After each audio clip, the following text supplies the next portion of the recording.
Welcome to the Terrible Podcast with your hosts, sports journalist David Todd, and from SteelersDepot.com, Dave Bryan. Just a couple of Daves, chillin', talking Steelers. Now, here's Dave and Dave.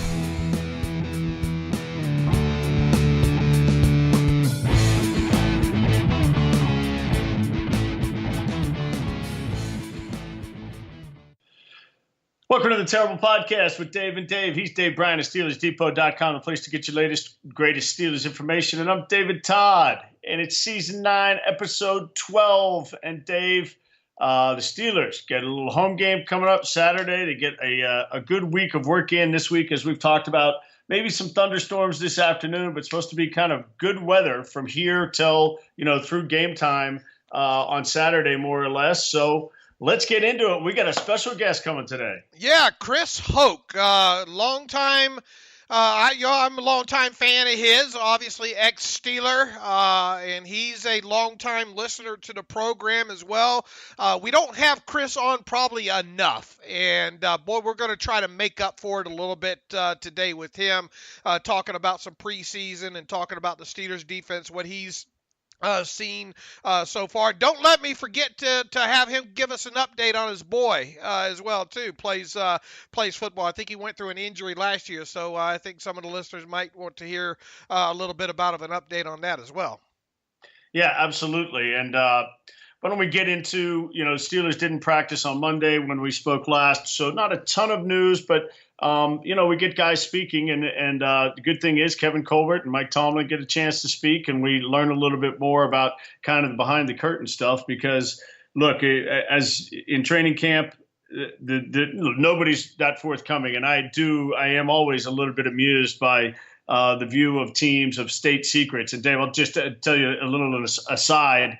Is one of my buddies was taking his daughter to school at USC. He lives in Atlanta. He was taking her across the country, freshman year at USC.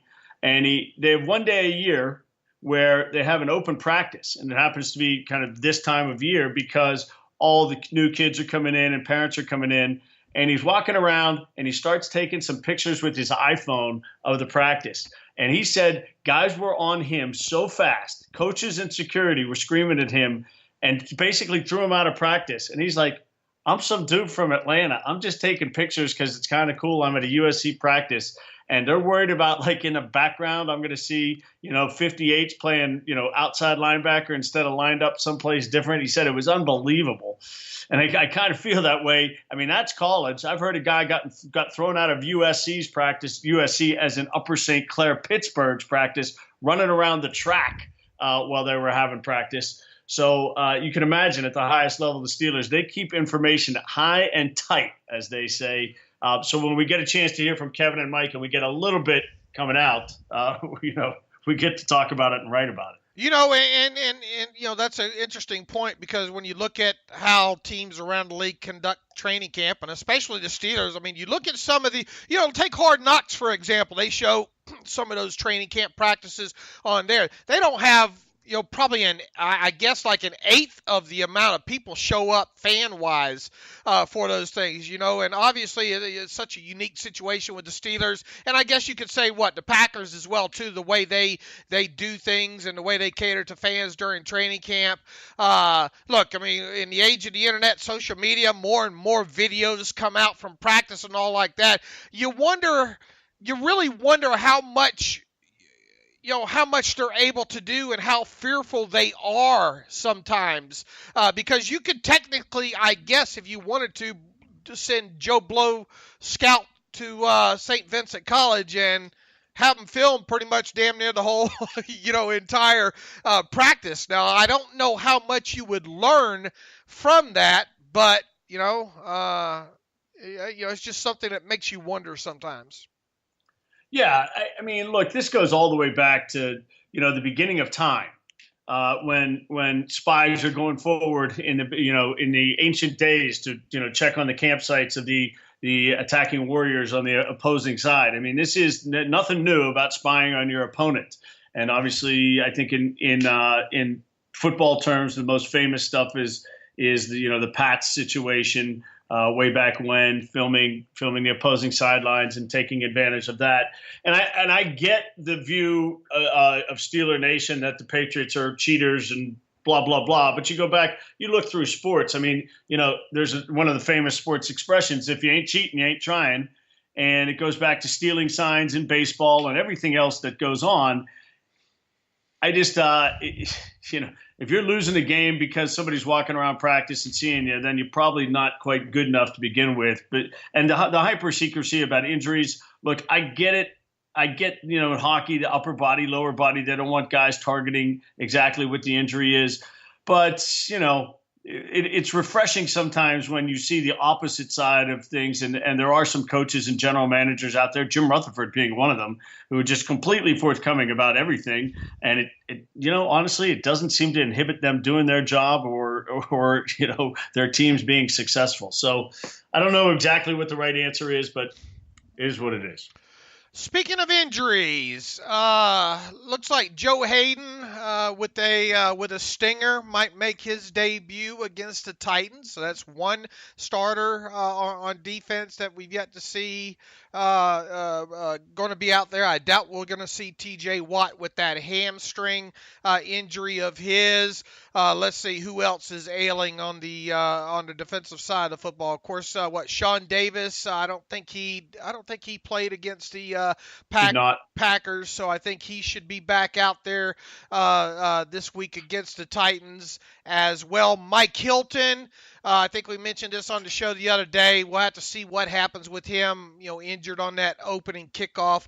Lower body injury of some sort there that prevented him from playing any defensive snaps the rest of the game. We'll have to see how he is. And Kevin Colbert, boy, I love, and it's too bad we can't get a contract with Sirius XM Radio because I sure have no problem promoting them whatsoever. Anytime I hear a Steelers player or coach or whatever on there, I make sure to jump on and listen to that. And, Kevin wasn't, no huge secrets were let loose during his interview on a fantasy show yesterday afternoon, but I thought he had a few interesting things to say. And first and foremost, he was asked about the tight end group there, and boy, the guys who run that show really have to run a fantasy show and talk about injuries. They sure don't know what's going on in Pittsburgh. They were asking him to talk about the tight end situations and expectations from that group, and never even talked, about injury. They just wanted to know how that rotation was going to go between Jesse James and Vance McDonald and Xavier Grimble, and Colbert had to let them know right up front. Well, unfortunately, that position's been nicked up a little bit. Colbert explained. He says Vance has been working through the foot injury, blah blah blah. Really, from the beginning of training camp, it was our earliest, one of our earliest practices, and he's still working his way through that. And Xavier Grimble actually injured his hand last week, and he's working through that. Now, Colbert, take it for what it's worth, seems to think that both these guys are going to be ready by week one. He says, so Jesse James has been our only consistent veteran player that he's been available to us. So we're still trying to sort that out. We have a couple of young kids, blah, blah, blah, but the veteran group is something we haven't seen enough of simply because of health issues that shouldn't carry into the regular season. Now, that is, of course, making sure we keep sharp objects away from Vance McDonald, but that, it sounds like, and, the team obviously hasn't made a move at the tight end position since they signed Bucky Hodges several weeks ago. It sounds like they're expecting Vance McDonald back for the start of the regular season. The only question, it becomes, I think, and then is conditioning level. All the time that he's missed, how quickly can you get him, to a point basically where he left off at against Jacksonville in the playoffs. So that's in a nutshell, that's where the Steelers sit injury wise. We're right now.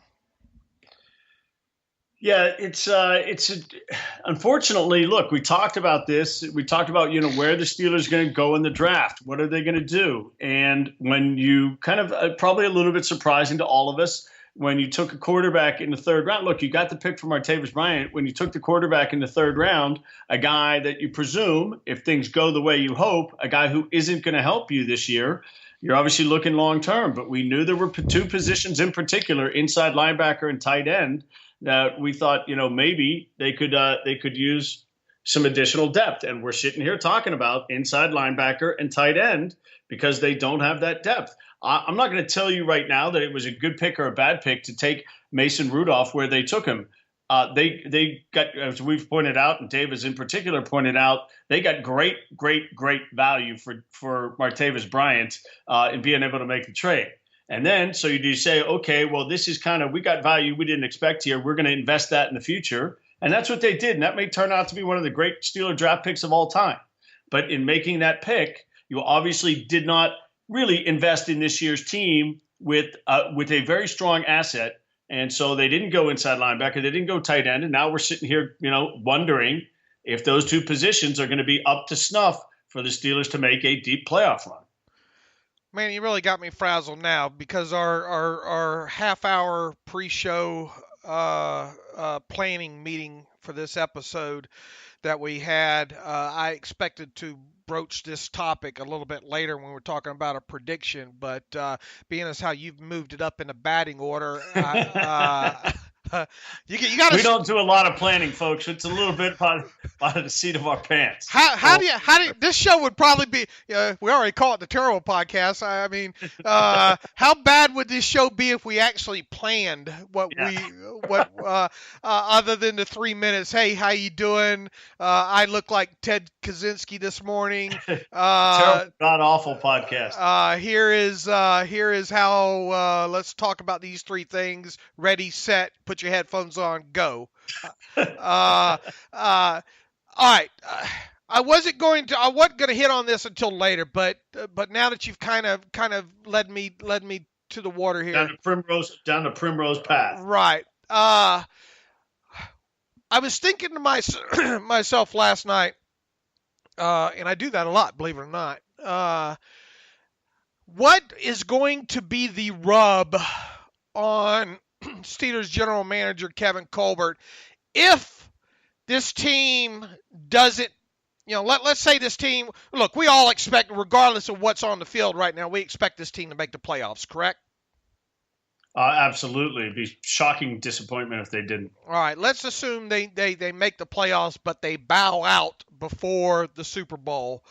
Pick your poison. Wild card, division championship round, or divisional round, or wild card game. Let's say they fail to get to the Super Bowl. What is going to be the main rub on Kevin Colbert and reasons behind why that team didn't advance? And I think people will start with the fact that they lost Ryan Shazier. And then they'll point to that Kevin Colbert did not adequately replace Ryan Shazier, that many people will point to John Bostic not being a good signing. I'm speculating here because hypothetical. Yeah, I'm hyperbolean. I'm hyperbolean for dollars.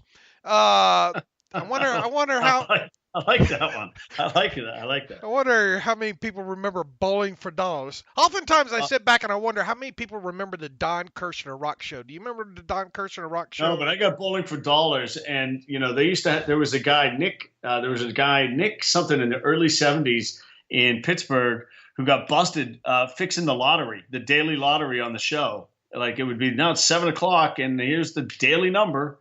And I think they fixed it to be 666, which, if you're going to fix it, probably not the number. I'm going to have to look this up because I probably don't have the details right.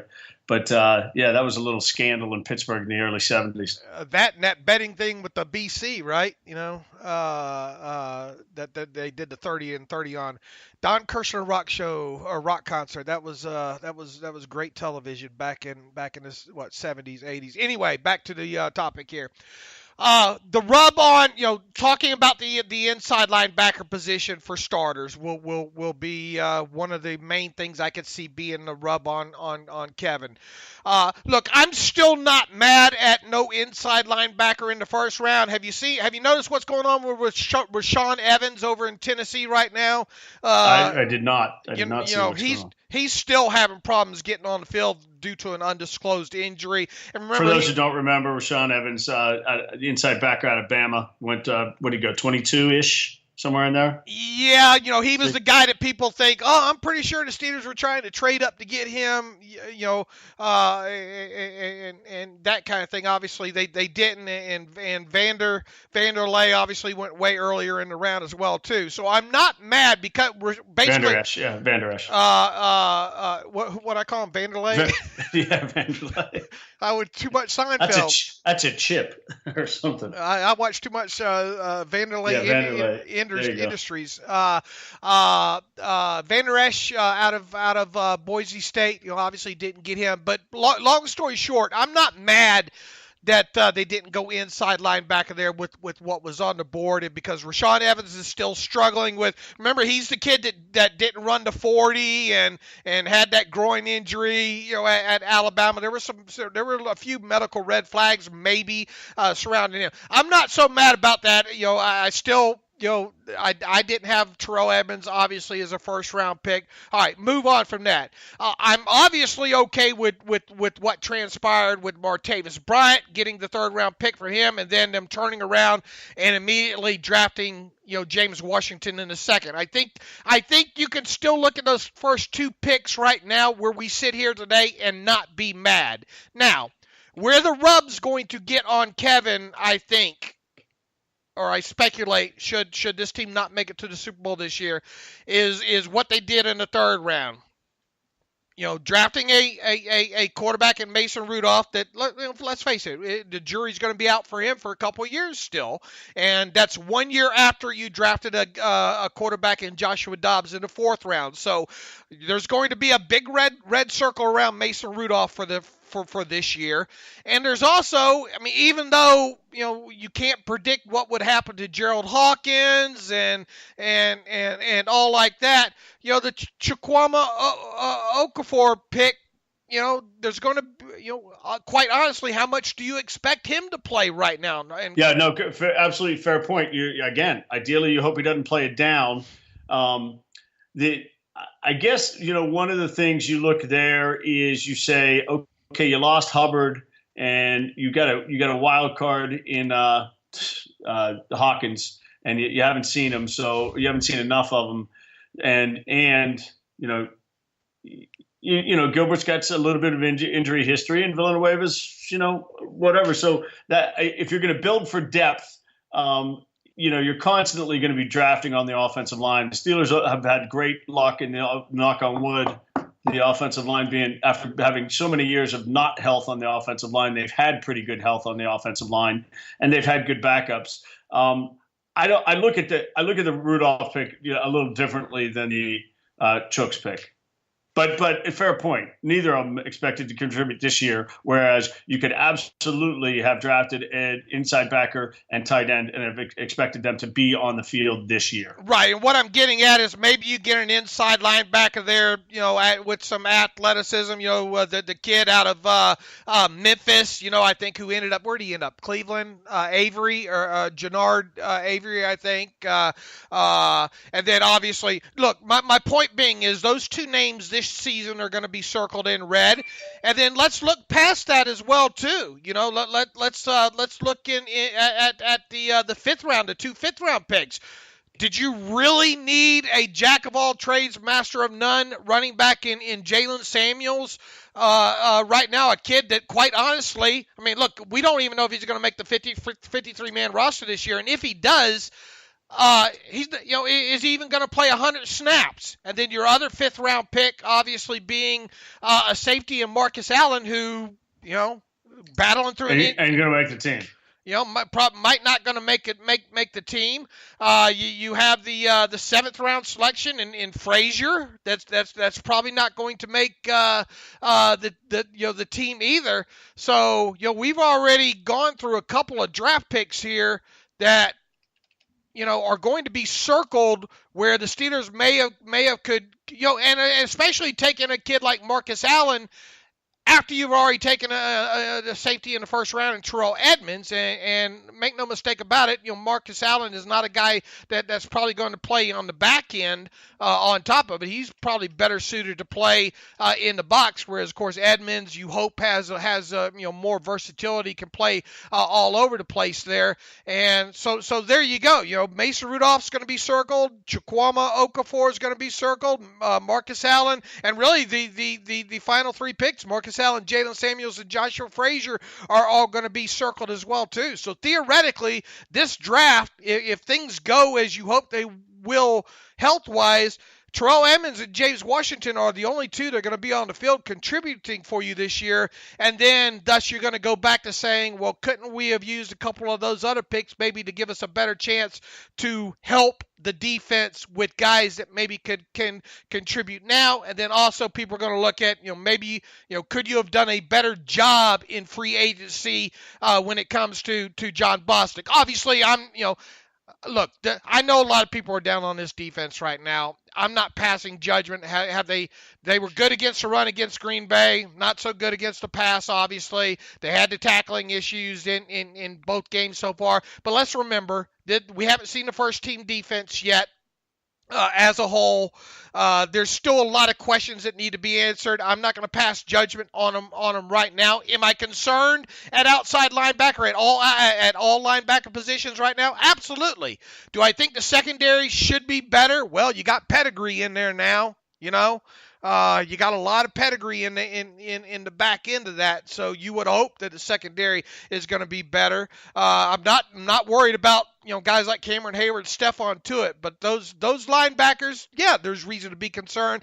But on the flip side, all these doom and gloom stuff that you're reading right now, let's get into the regular season is all I'm saying before we judge that. But I just wanted to at the top of the show here, after you led me down that path, I wanted to say that I'm already was starting to think about last night what the rub would be on Kevin Colbert should this team not make it to the Super Bowl this year. And especially, all right, we're going to have a little word from our sponsor. We're going to come back with Chris Hoke. He's waiting on the other line.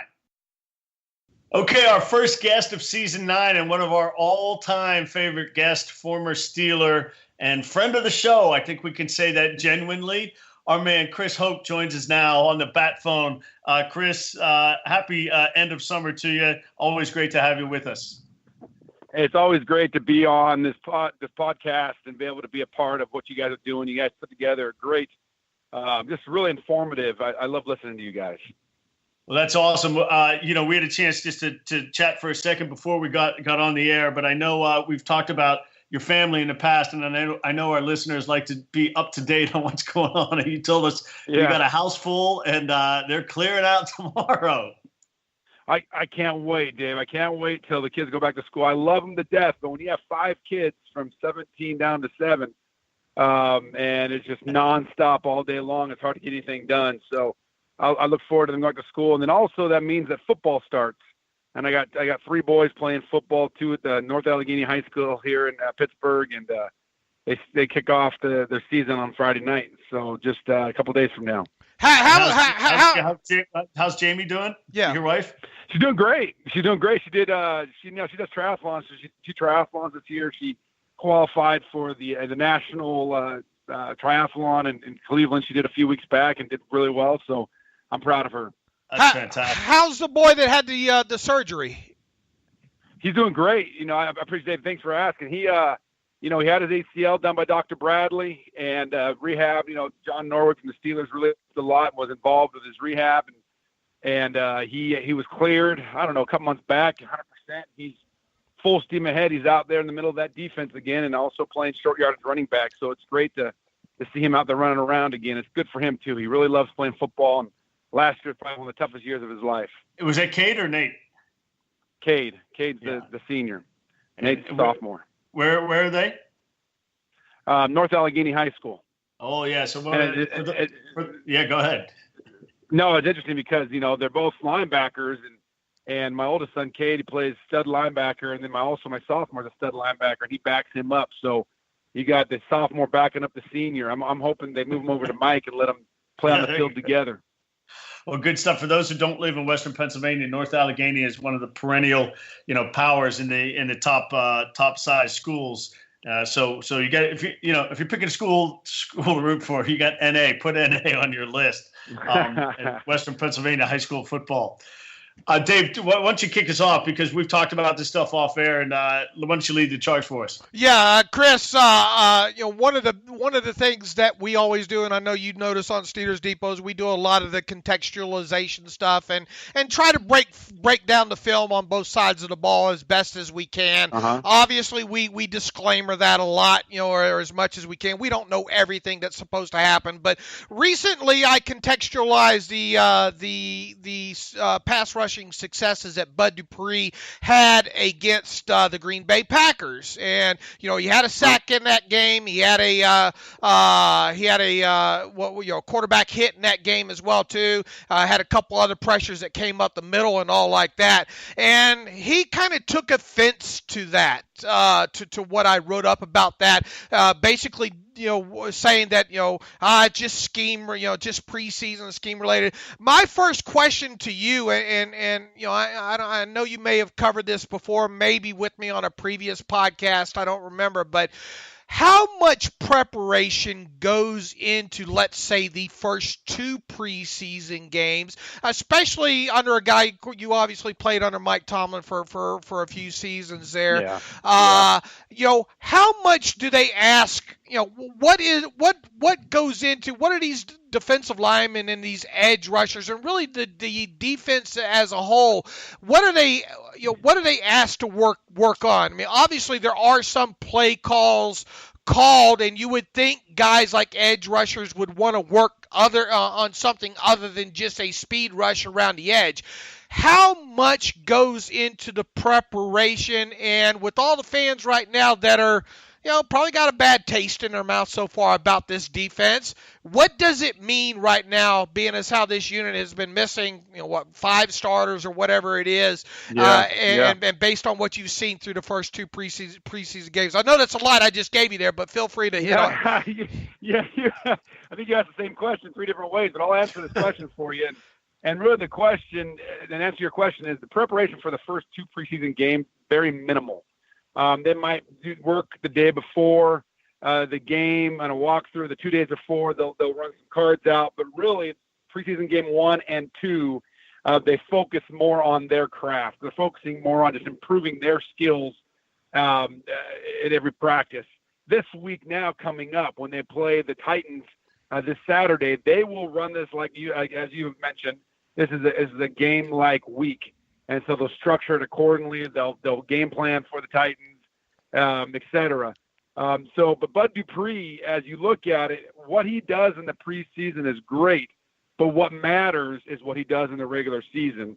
And, the reality is he hasn't consistently gotten pressure on the quarterback in the regular season, and that's fact.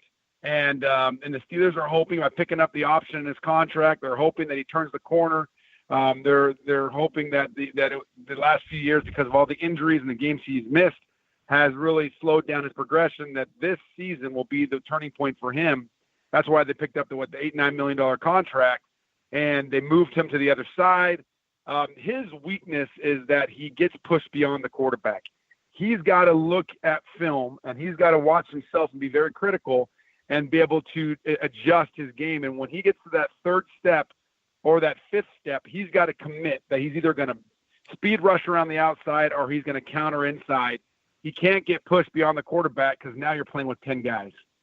Are you just trying to get after the quarterback in those first 2 preseason games? To me, it would make sense to try to work on some counters, although I guess the opposite thing of that is, how much of that do you want to put on tape? But it's not like, this guy's been in the league in a couple years already, and we have yet to see a large arsenal. Look, we know he can get off the football, and I've said since the kid was drafted that he's got a good get off. We know he can win the edge at times with his speed, but what we still are waiting to see out of him are those counters. Is that bull rush? Is that rip and stuff like that? To me, and maybe I'm reading too much. And to me, that's the preseason and meaningless or not. I don't know. Regardless of the preparation, it's a perfect time to work on. Look, I understand David Bakatari is one of the better left tackles in the league, and he went against him 16 snaps or whatever it was last week, and one-on-one he didn't have any success with him as a pass rusher. Maybe that was by design to stay out there, and try to contain a little bit more. But it's not going to get any easier against the Taylor Lewan this week against Tennessee. So should this week be how much should we read into this battle this week between a guy like Bud Dupree and Taylor Lewan of the Titans? Well, I think this week will be a better gauge in terms of where he's at, because if you remember, Dave, the week before the game last week, he didn't practice he hadn't practiced for a couple of weeks, and then he practiced one day before the game or 2 days before the game, and then he came out and played. So I don't know if he was in total the shape and prepared to play in that game. This game, he should be prepared. He'll get a full week's work of practice, and he'll be able to go out there, and we're going to see where he's at. And your question about preseason games, this is the time to go out there and work at full game speed your moves. You're not going to get to the quarterback on your first move. It's do you have a second or do you have a third move? Do you have a motor that you can beat that tackle when he stymies or he stops your first move? Because typically as a defensive lineman, you're not going to get to the quarterback on your first move. And so that's what he's got to work on. We know he's athletic. We a tackle around the edge at times, but the tackle is going to take that away. If they know that's his only move, they're going to fly out there and they're going to take away that edge rush, that speed rush, and they're going to dare him to come back inside with a counter move that he hasn't perfected yet. So he's got to become more of a well-rounded defensive end in order to consistently get pressure on the quarterback. Chris, let me ask you this.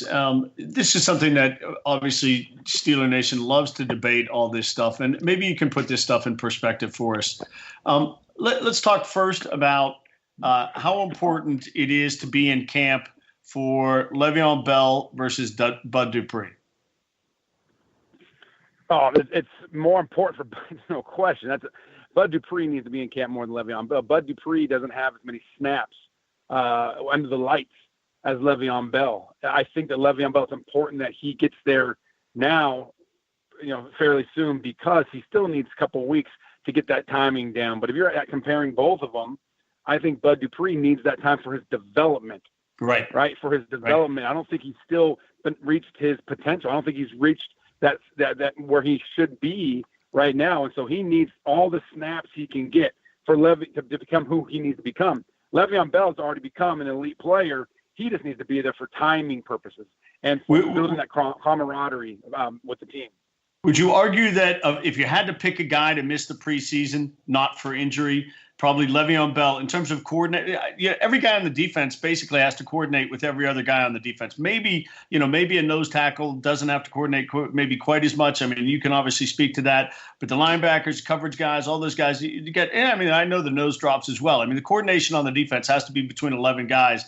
I'm not that the running back position doesn't have to know what guys are doing, but your quarterback's got to be on page with everybody. Your receiver's got to be in sync with your quarterback. If you're going to pick a guy, is that the position that it's probably easiest to adjust to quickly? Chris?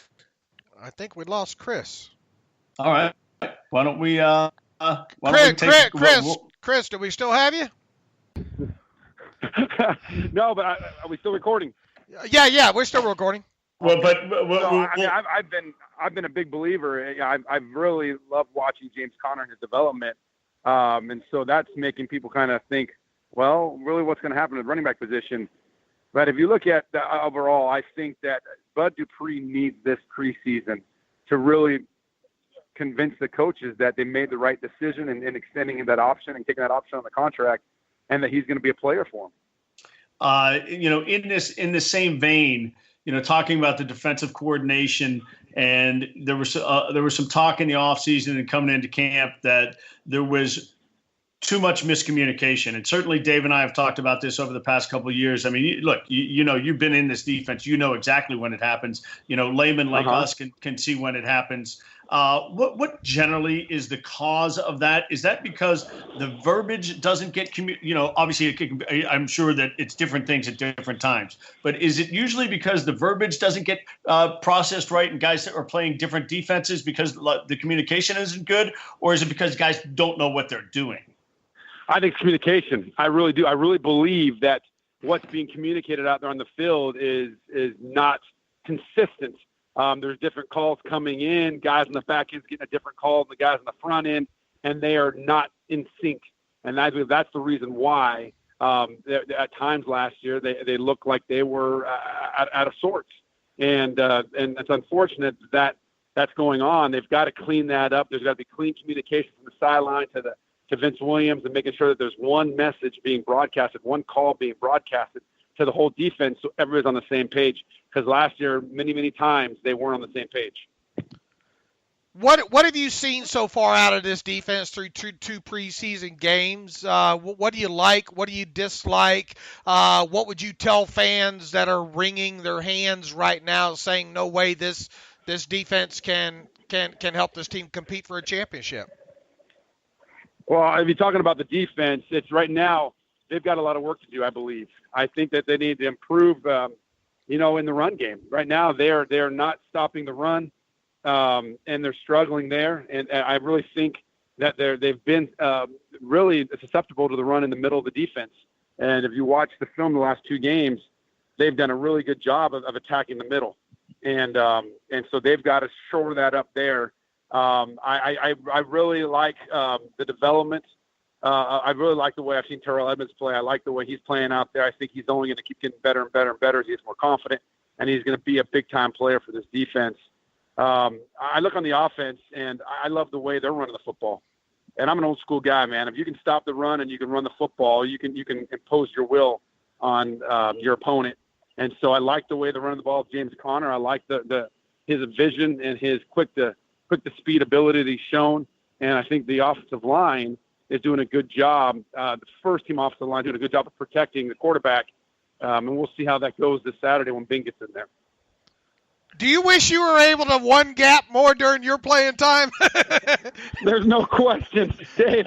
I'll tell you what, I was two-gapping my whole career, and about 70% of the time I was two-gapping. Now these guys are playing backdoor on the zero technique, and they're shooting gaps. I'll tell you what. So Chris, tell our listeners who might not know the specifics of exactly what that means. What that means. So two-gap was when I two-gap 70% of the time. What I mean, I line up in front of the center, and right on top, right over the ball. And when I two-gap, I'm a two-gap player until the ball snaps. Right. So I have either front side A gap, and what that means is if the center steps to my right, then I got the right side A gap. If he steps to my left, I got the left side A gap. And once the ball snapped and he declares where he's going, now I'm a one-gap player. The problem is he knows where he wants to go. You don't know where he wants to go. So you got to beat him to where he wants to go by reacting. And I thought Casey and I did it as good as anybody back in the day. But it's a very difficult way of playing football. But we were very, very good at it. And obviously what Dave was referring to, playing one gap, is you line up on one side or the other, and you're responsible for that gap. You don't have to be deceived or beat a guy to a spot. You can sometimes, you can manhandle the guy, or you can try to shoot the gap. Exactly right. And now even when they play head up on the center, what you're seeing the nose tackle do, they're not even worried about the front side anymore. They're not worried if the center steps to the right. They're not worried about getting to the right side A gap. All they want them to do is get their hands on the center, slow them down, and they know they got the backside A gap regardless of what's going on. And that's much, much easier to do that because you can slow play it now and be able to still get in your gap. I love it. Have you seen, look, you've seen Daniel McCullers through the years, and obviously he's a physical force. The question about his motor over time, and I think playing only 15 snaps last year, it was a little bit of a surprise. The Steelers brought him back, but there's no real cost to bringing him back. If he didn't perform, he wasn't going to make the team, and they went out and drafted the kid Frazier from Alabama in the 7th round. Have you seen enough? I don't know how much time you've spent at practice. Have you seen enough to see any difference in Dan McCullers? Well, I've seen a difference in terms of his confidence. Sometimes a fresh start, a new face in the room is helpful. I know that, Coach Mitch, he coaches one way and he coaches hard, and he got a lot out of me. He got a lot, and he really turned a lot of us guys into good players.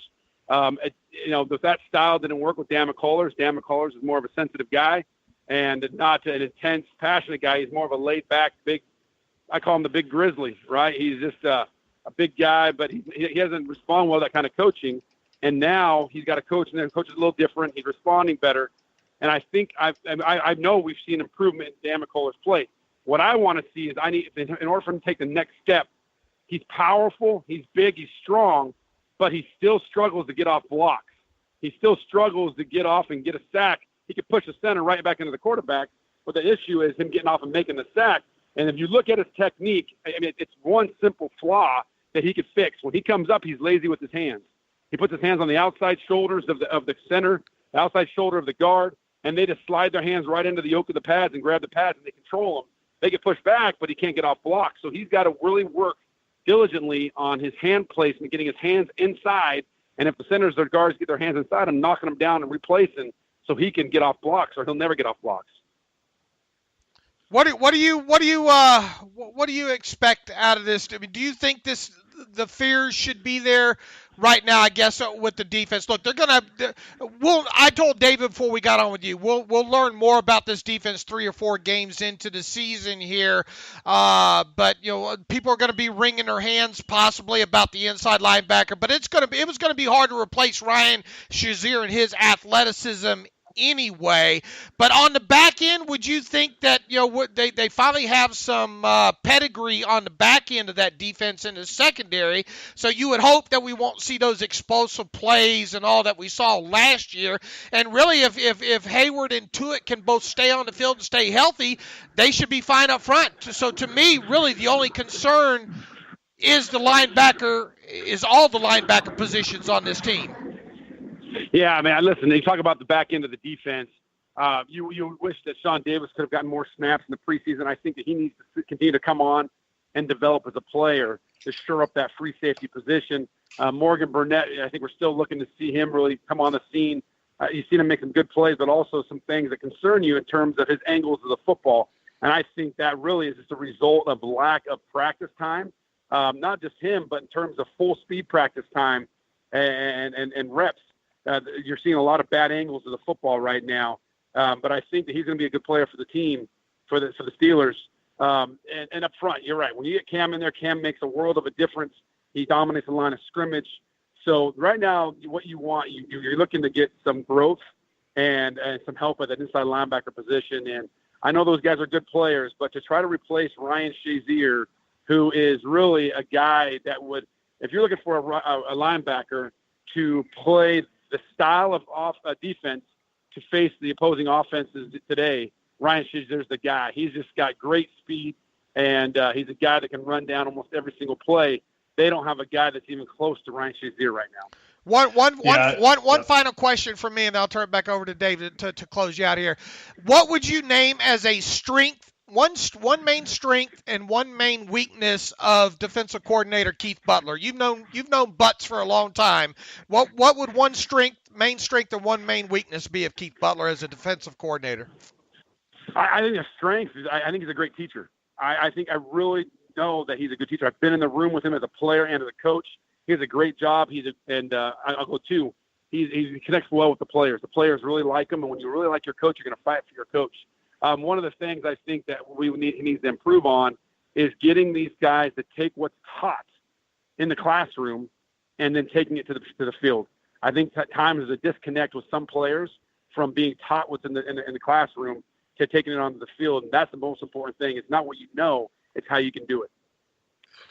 Chris, man, we love having you, and I know we've overrun our time already, but great stuff, great insights as always, and we'll be sure to get you a little bit earlier in the season this year and get you on and get your thoughts. If people want to see what you're up to these days, anything to let them know about? Hey, I'm just trying to find my place in this world. I'm trying to be like you guys, and so I apologize for all the loud noise. I'm walking around downtown Pittsburgh right now, walking over to the Oliver building, so I got a lot of cars and a lot of honks and buses driving by, so I apologize for the background noise. People still recognizing you, waving their towel at you. Oh, man, I'll tell you what. I'm kissing babies and shaking hands the whole way down the street.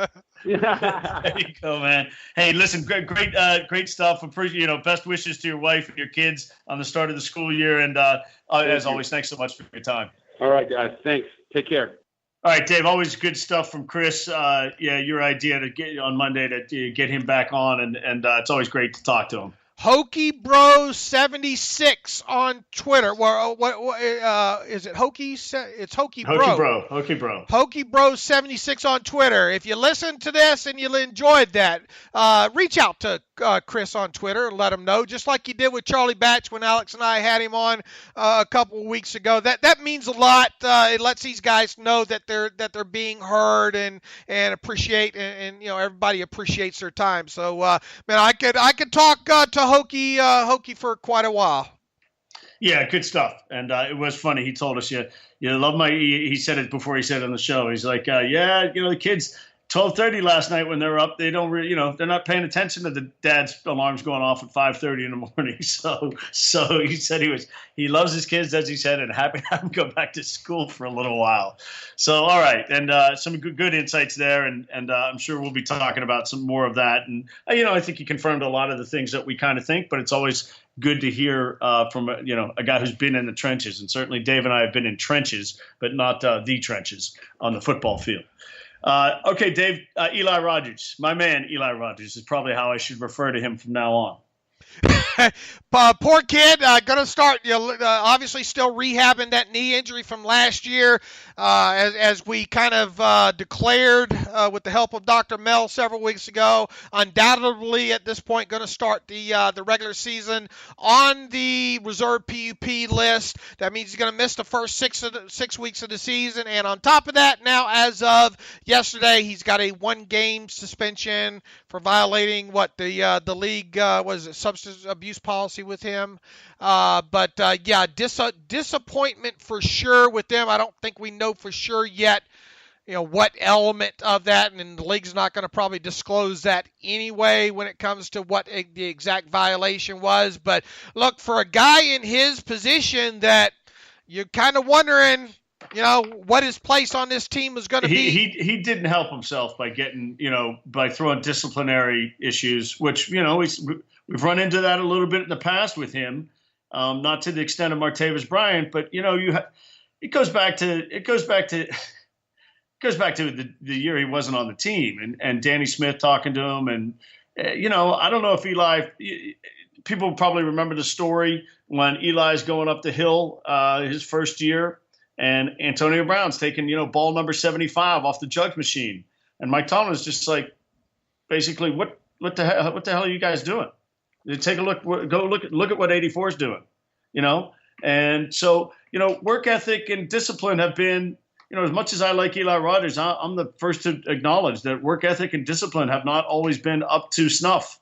And this kind of stuff doesn't help his cause. Yeah, and Kevin Colbert in his statement saying we are disappointed. I think that speaks volumes, where everybody is with him right now. So now, look, the good thing is this doesn't immediately hurt the Steelers at the start of the season. Obviously, you don't like to hear about this kind of thing, but that suspension will be served with him on the reserve PUP list, and then he'll stay on that same track, and we'll see how quickly he can get back after missing the first six games of the season there. So, Dave, Damon Patterson's going to be in the Steeler locker room come the first week of practice, right?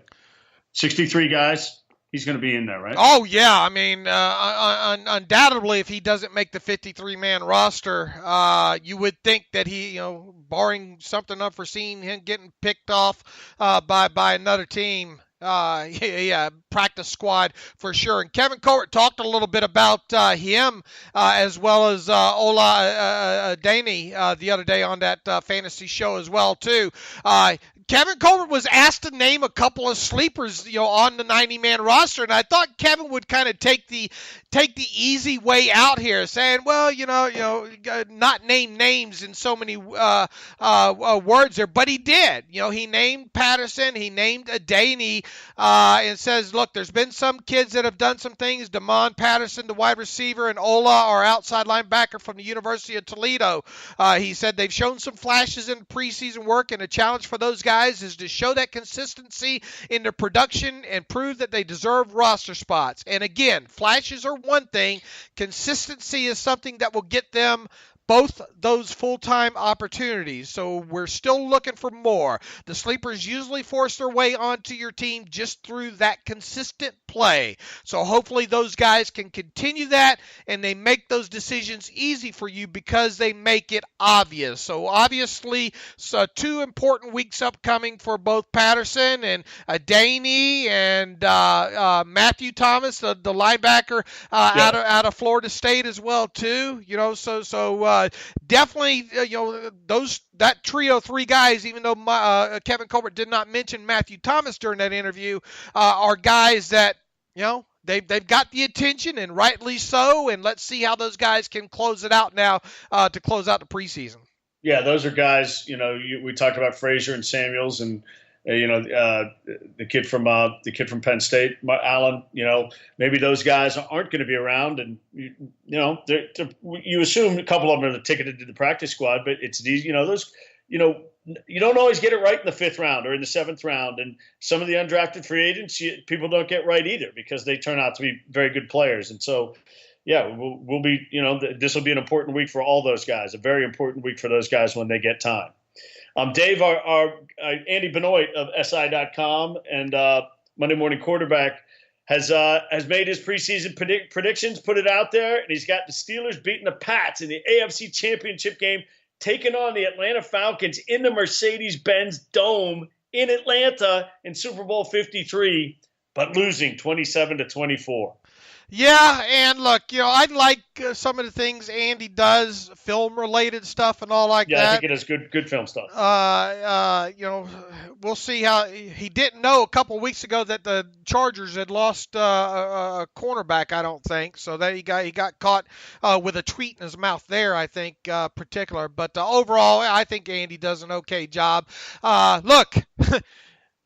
Here's to hoping that he gets half of it right, with the Steelers going to the Super Bowl there. He has, I don't have it in front, I think he has the Steelers beating the Chargers in the division. He has the Steelers going 10-6. And that's believable, 12-4. 10-12. And I liked his prediction and I said this a couple weeks ago, all the other teams in the AFC North being under 500. I had them 500 and under, and it certainly would not surprise me if all three of them are under 500. I'm sorry, he has the Steelers going 11-6, right? 11 and can't be 11-6. I mean, 11-5. Yeah, he's got the Steelers going 11-5. He's got the Ravens going 7-9. The Browns and the Bengals 4-12. There, he has the Steelers being the number 2 seed. In the AFC, and where is that? Oh, he has the Patriots, number 1 seed, beating the Jaguar. Well, here's how it goes. Chargers over Jets in one wild card game. Jaguars over Texans in another wild card game. In the divisional round, he has Patriots over Jaguars, Steelers over the Chargers in the divisional round, and then he has the Steelers over the Patriots in the AFC Championship game. And New England. Yeah, in New England. Wow. And then, of course, has the Steelers losing to the Falcons in the Super Bowl this year. All right. Does that about cover us up? Jimmy Smith going to miss the first 4 games of the 2018 regular season due to a suspension. So the Steelers play the Ravens in Week 4. They look. I mean, this first quarter of the schedule for the Steelers is setting up not bad, right? I mean, not that it hasn't been bad all along since the schedule came out, but you open with the Cleveland Browns in Cleveland. You get Kansas City and a new quarterback, in Patrick Mahomes at Heinz Field in week 2. You get the Buccaneers in week 3 without Jameis Winston due to a suspension. Yeah. And then now you get the Baltimore Ravens at Heinz Field in week 4 without Jimmy Smith. So, look, I mean, you better come out of that at no worse than 3-1.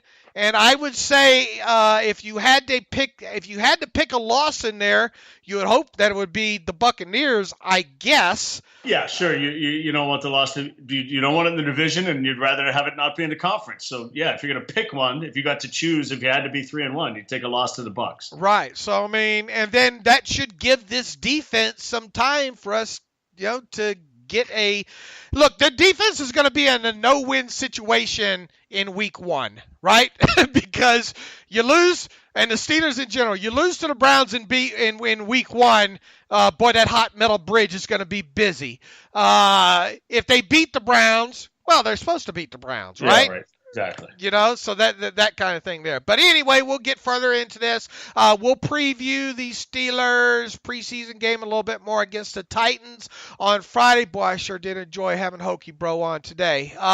You can follow me on Twitter at Steelers Depot. You can follow David Todd on Twitter at David M. Todd. You can follow the show at Terrible Podcast. You can email the show, theterriblepodcast@gmail.com. If you like what we do and want to donate to the cause, go to SteelersDepot.com and hit that donate button. Also, right next to that donate button in the upper right navigational bar is a ad-free button. I got all that fixed as well, too. A couple of people emailed me and let me know that the ad-free option was not working. If you want to have a year-long ad-free experience on Steelers Depot, we've already had quite a few people take advantage of this. You can do so by clicking on that for $25 a year as well, too. We would appreciate your support and your patronage. And, boy, we sure do love our listeners. We still continue to get a lot of feedback from them via email as well. David, I enjoyed today's show, and I'll talk to you on Friday. As always, thanks for listening to the Terrible Podcast with Dave and Dave.